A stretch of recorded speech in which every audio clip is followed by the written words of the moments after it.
nakikinig dito na uniform, ultimos, mga security guard, meron yung tinatawag namin nukumang responsibility. Yes. Lahat ng gawain ng sekretary mo, ng undersecretaries mo, pababa, responsibilidad mo. Yan. Huwag mong sabihin na ministerial ka lang sa 3 taon. Ako. Kababayan kita, binoto kita. Binoto kita na presidente ko dahil Ilocano ka. Ilocano ako. Magka-region tayo. Pero, ano ginawa mo? Sinira mo pangalan ng Marcos.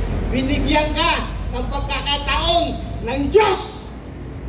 Nagyano mo ang pamilya, pangalan ng Marcos. Sinira mo. Alam mo, yan drama mo, no kunwari, ikaw ay against sa korupsyon. Pero, sino ang tatay niyan? Sino ang pinakatatay niyan? Ikaw rin. Dahil responsibilidad mo ang nasa baba. Following the chain of command. Yung command responsibility ng mga secretaries mo at undersecretaries mo. Kung ano ang pagkakamali, liable ka. Bawang naging sikat. Kahapon lang. Dahil doon sa Senate inquiry, binanggit ni Secretary Vince na ang bawang ay isa. Sa akin nga, ang sabi ko, ang bawang is the blood control of the North. Equivalent niya ang Bulacan. Kaya, Tita Cristina, mga dangapon. hinihiling ko kung talagang Sa lahat ng mga viewers natin, like and share muna. magbitiw ka sa bilang presidente. Pinagbitiw mo si Tambalansos. Ano lang yan? Optics. Drama. Alam natin yan, ang kalakaran. Yung nagsasalita po si Alam Retired nyo, ang General korupsyon, Daus. hindi lang sa DPWH. Lahat ng sangay. Hanggang sa baba, sa barangay, hanggang sa batas. Bakit naging kalumal-dumal ang korupsyon? Dahil nakikita nila ang nasa taas. Grabe ang pangurakot. Hindi sila maglalakas loob na magnakaw. Kung hindi nila nakikita yung nasa pinakaibaba, hindi sila maglalakas loob na magnakaw rin. Dahil nakikita nila yung mga nasa taas nila na magnanakaw. Ang korupsyon marami. Hindi lang sa DPWH, sa lahat ng sangay. Bigyan ko kayo ng example. Isang uri ng korupsyon, ang pagpasok lang ng maaga at pag-alis ng maaga sa walang oras, tinakdang oras. Ano yan? Magnanakaw ka ng oras, binabayaran ka ng gobyerno ng mga tao. Yan ang pero yung garapalan ng pagnanakaw, ay, huwag naman. Maawa kayo sa mga Pilipino. Maawa kayo. Salamat, Tita Cristina Mindiola. Like and share po tayo, mga kababayan. Salamat. Maawa kayo sa mga anak ko, sa mga apo ko. Maawa kayo sa bawang at sa buong Pilipinas. Sobra na ang pagnanakaw. Dapat supilin. Sino ang dapat supilin? Ikaw bilang presidente.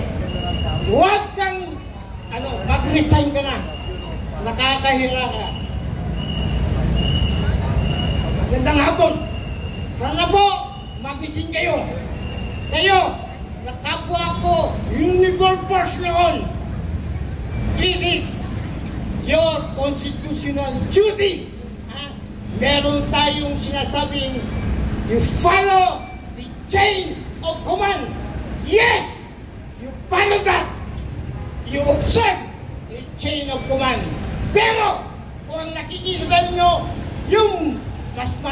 ninyo ay corrupt, magnanakaw. You don't have the moral ascendancy. You don't have the constitutional obligation to obey them. Only legal orders. Maaaring nyo bang idemanda yung mga superior ninyo na nagbibigay ng order na illegal.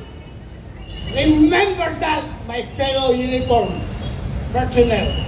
Although I'm a retired, inaalay ko ang buhay ko para sa kinabukasan ng Pilipino, ng mga anak ko, anak natin, mga apo. Maawa kayo sa Pilipinas. Maraming salamat. Magandang hapon. Naghahanap ang damdamin ni retired General Daus. Correct na ba, sir? Daus. Okay. Former Undersecretary Ben Ranque. Si Eric po ito. Balik kayo sa September 21, ha? Umaga tayo. Occupy EDSA! September 21, 8 a.m. Ayan. Katatapos lang po ng media briefing ni former Governor Chavit Singson doon sa Club Filipino, at walang ibang tinukoy ang gobernador ng Ilocos na ang pinakapunong salaring kriminal na nagpalaganap at nakinabang sa pandarambong sa flood control projects at marami pang anomalya. Nako, ang mga diskaya, kontraktor din pala ni Marcos ayon kay Gobernador Chavit Singson. At pakinggan natin ang ulat mula kay former Undersecretary Ben Ranque, ang ating buting tatay Ben na nakinig at nanood doon sa ginawang media briefing ni Manong Chavit Gov Singson. Binulgar na sa araw na ito ang father of all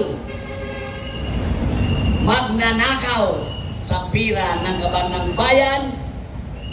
Nandun pala sa Ilocos Norte ang grabe na nakaw na diskaya din ang konduktor na nagbigay sa kanila ng limpak-limpak na pera. At yan po ay nabanggit ng ating butihing former Governor Chavit Singson. Marcos po. Meron ba ba tayong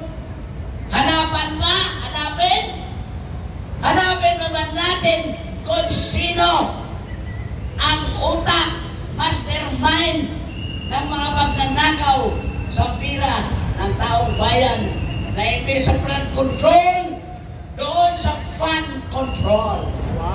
Di ba? Instead na sa flood control, napunta sa funds control. Ngayon, sinasabi niya, imbestigahan niyo sila. Aba, isa lang ang kanyang kamay na ginamit, pero ang tatlong kamay nasa kanya. Now, we will challenge kahit na siya ang nagturo doon sa mga komisyoner na mag-imbestiga, independent commissioner na mag-investigate daw sa mga flood control. Isipin mo, siya ang nag-appoint. Siya ang nag-appoint, ha? Kung siya ang nag-appoint, siyempre, may loyalty lang sa kanya. Pero, we still have the benefit of the doubt doon. Especially doon kay Dave Singson, because he was a former DPWH secretary. At kay Mayor Magalong, former General Magalong, siya ang malakas na nagsalita ng anti-corrupt daw siya. Di ba? Marami siyang binubulgar na corruption doon sa mga kontrata, sa mga proyekto ng gobyerno for the DPWH. Ngayon, hopefully, magawa sila ng investigasyon na pupunta kay Marcos Jr. ang salarin. Di ba? Sana ICI o independent commissions na mag-imbestiga sa mga kalukuhan magnanakaw sa mga project sa gobyerno, sa flood control. Sana tingnan ninyo ang Panginoon at gawin ninyo ang tama. Tell the truth na pupuntahan nyo. Una ang Ilocos. Doon kayo mag-imbestiga. Unahin ninyo yun sa mag-imbestiga. Tingnan natin kung anong masasabi sa inyo sa Presidente. I will challenge you. I am with Governor Chavez Singson and all of us sa Marcos Ariscan Movement, Sambayanan, Bangon Sambayanan. Ita-challenge namin kayo, ICI. Go to Ilocos first and investigate the flood control projects of the Marcoses implemented, constructed by the Discayas. Kaya pala, nung doon sa Boregon Committee, nagsasalita na ang mga Diskaya sa mga sino ang mga nabigyan nila ng suborno pira komisyon, sinong nakikinabang, sino ang kanilang mga amo sa mga kontratang nakuha nila, papunta na sana yun sa mga Marcos. Biglang nag-change of leadership sa Senado at Bulaga ang pumorma dito. Sino yun? Mula Batanes hanggang Molo, isang Bulaga. Ang tuta! Ang tuta, si Bulaga. Kaya nga, naalis si Marcolita, Senator Marcolita, sa Boregon Committee dahil gusto di mga bibihin Marcos na Bulaga na lang. Bulaga. Maka-imbisigawan ang tama yung Bulaga. Wala. Bulaga muro-muro lang. Kaya ngayon, napilitan si Martin Romualdez sa mababang kabulungan to resign. Dahil nga, nahiya siya. Siguro, si Martin ngayon, wala na dito sa Pilipinas siguro. Umalis na. Sumunod na kay Sandico. Diba? Sinabi ba nga ni Sandro Marcos, Sandico, umuwi ka na dito? Paano mag-uwi si Sandico? Si Sandro ko. Ano yun? Sandico? Sandico? Paano mag-uwi si Sandico? Lumayas na nga yung partner niya. Nalayas na yan si Martin Romualdez. Nalayas na nga eh. O ngayon, Sandico layas na, resign at paalis na rin si Romualdez. Si Marcos, kailan nalayas? Garcia naman talaga, natumbok na. Wala na tayo pang pag-usapan dito. Nakikita na ang tunay na magnanakaw sa kaban ng bayan, kundi si Bongbong Bongit Marcos Jr. Ayan. Kaya nga, aawitan ko sila at sasabayan na nyo ako ng awit na Marcos Magnanakaw! Marcos magnanakaw! Marcos magnanakaw! Magnanakaw si Marcos! With PH one more time, the event go! Marcos magnanakaw! Marcos magnanakaw! Marcos magnanakaw! Magnanakaw si Marcos! Kaya pala, binuwag na executive order, by virtue of presidential or by virtue of executive order number 1, I will abolish presidential anti-corruption commission. Corruption. Pak, nang umupo siya, unang sugo, buwagin ang anti-corruption commission upang isabi niya, that means lahat ng mga buhaya magnakaw na tayo ngayon. Nangyari at kawawa ang taong bayan, nabahaan, nagugutom, palaging binabagyo.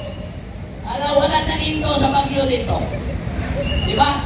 Siguro, sabi ng Panginoon, hindi ko hintayin yung bagyo. Sa EDSA po ito hanggang 7:30, no? At lilipat po tayo doon sa Camp Aguinaldo mamayang gabi pagkatapos po rito. Kasi siya ang presidente sa bansa. So no amount of justification from the Marcos administration that hindi siya nandakaw. Pagkos siya ang magnanakaw. Marcos magnanakaw. Sigaw! Marcos magnanakaw. Marcos magnanakaw. Magnanakaw si Marcos. At ito ang challenge ni Governor Chavez Quezon. Tumindig, makialam ang mga kabataan. The youth is the hope of the fatherland. Pero anong hope kung ninanakaw ni Marcos ang pera ng bayan? That's why, right now, I will tell you, young ones, young people, demand your future. Hintuan, wakasan ang corruption para gumanda ang inyong kinabukasan. Sino dito ang gusto magsalita? Because Friday Black Protest is meant for those who will free to speak here. Ang sino man gustong magsalita ay pwede pong pumunta sa harapan. Tayo ay bibigyan ng masigabong na pagpalakpak. Pakinggan natin ang boses ng kababaihan. Maganda kayo. Muslim Women for Peace and Solidarity. Okay. Miss Balik sa Saira. Sara. Dahil ito, pag ito ang magsalita, lahat makikinig. Assalamualaikum warahmatullahi wabarakatuh. Magandang hapon sa lahat ng mga nandyan na dumadaan sa overpass ng EDSA. Magandang hapon sa mga nakasakay sa mga motorcycle riders. Mananawagan lang po ako sa lahat ng kapwa ko Pilipino, lalong-lalo na po ang aking mga kapwa Muslim Bangsamoro. Tayo po ay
dapat makiisa at dapat damhin ang tigati ng kapwa Pilipino.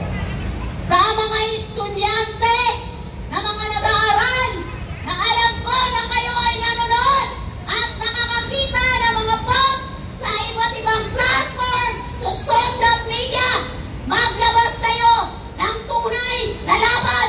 Huwag kayo kumampi sa mga nagsasabi na mga katulad ng pamangkin ni Chris Aquino na magrarally sila na hindi anti-Marcos or hindi sila ang kanilang gusto ay pababain si Marcos, kundi suportahan. Ano pa ba ang ilalaban natin dito? Yan ang mga tinatawag na lutang. Ano pa Lutang ba sa ang ilalaban kasinungalingan. ng rally kung hindi mo gustong pababain ang pinuno ng pandarampang na flood control? Sino pa ba ang punong kriminal na nagpasimunong manumbalik ang korupsyon at pandarambong? Di ba si Marcos at si Romualdez? Dapat silang papanagutin.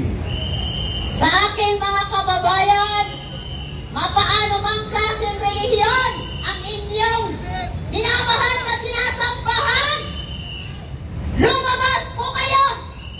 Hindi para lang manood kayo sa mga social media. Kayo ang tunay na nakakaranas. Kaya ang panawagan po natin, ang tao, ang bayan, ngayon ay lumalaban. Ang tao, ang bayan, ngayon ay lumalaban. Ang tao, ang bayan, ngayon ay lumalaban. Ang tao, ang bayan, ngayon ay lumalaban. Yes, go ahead, Ma'am Saila. Malinaw ang mensahe na yun. Hindi pwedeng manahimik, hindi pwedeng magbulag-bulagan, sapagkat anuman ang drama ni Marcos, hindi mabubura ang katotohanan na nanumbalik at naging malala ang korupsyon at pandarambong dahil pasimuno mismo si Marcos at sila Romualdez at sila Saldico ay mga tirador at mga ngatay nila ng pondo. Walang Saldico at walang Martin Romualdez at walang mga Diskaya kung walang bulok at inutil na Marcos sa Malacanang. Ngayon po, balikan ko po ang nagaganap na korupsyon sa ating bansa. Patuloy po ba kayong magbubulag-bulagan? Hindi! Patuloy po ba kayong makakaranas ng kahirapan tulad ng pagnanakaw ng namumuno sa ating bansa? Kundi si Bongbong Marcos! Lalaban ng taong bayan at sa darating na September 21 ay pupunuin at okupahin ang buong lansangan ng EDSA mula dito hanggang sa Campo Aguinaldo at dadagundong ang poses ng mamamayang Pilipino. Marcos, Romualdez, resign! Resign now! Tayo ay manawagan. Kapag patuloy po tayong nagbibingi-bingihan, bahala kayong malunod!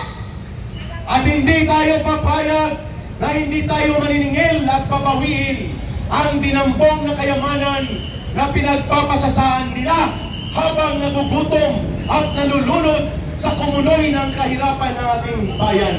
Maraming salamat kay Ma'am Saila, ang tagapagsalita